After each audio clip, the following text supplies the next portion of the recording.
মাত্রাতিরিক্ত বিদ্যুৎ বিল, ভয়াবহ লোডশেডিং সহ নানা অভিযোগে চাঁদপুর পল্লী বিদ্যুৎ সমিতি ২ ফরিদগঞ্জ জোনাল অফিসের সামনে বিক্ষুব্ধ গ্রাহকরা মানববন্ধন করেছে।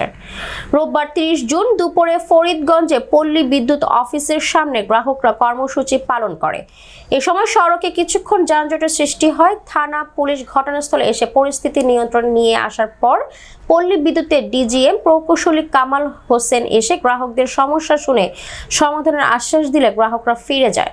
মানববন্ধনের সংবাদ পেয়ে উপজেলা আওয়ামী লীগের সভাপতি ও পৌর মেয়র যুদ্ধাহত বীর মুক্তিযোদ্ধা আবুল খায়ের পাটোয়ারি ঘটনাস্থলে গিয়ে বিদ্যুৎ বিভাগের প্রধান সহ অন্য কর্মকর্তাদের সাথে কথা বলেন।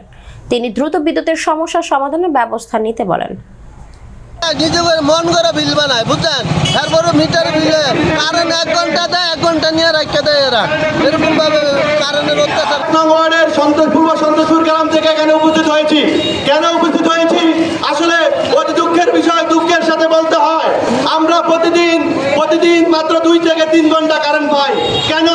আমাদের সরকার এত কারেন্ট উৎপন্ন করে, কিন্তু আমরা এখানে কারেন্ট পাই না। আমরা আসলে এই কারণে আমরা একত্রিত হয়েছি, সর্বস্তরের জনগণকে নিয়ে আমরা এখানে আন্দোলন করার জন্য আসছি। আমরা চাই আজকে একটা সুষ্ঠু সমাধান।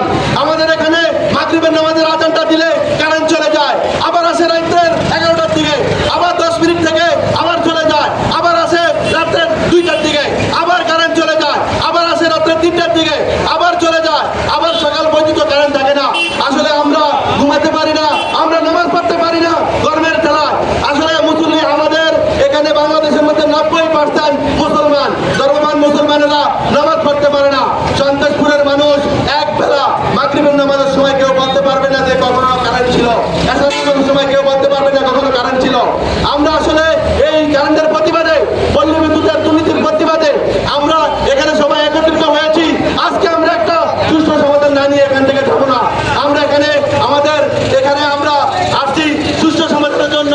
এখানে অবৈধ বিলের দুর্নীতি, অবৈধ বিলের দুর্নীতি।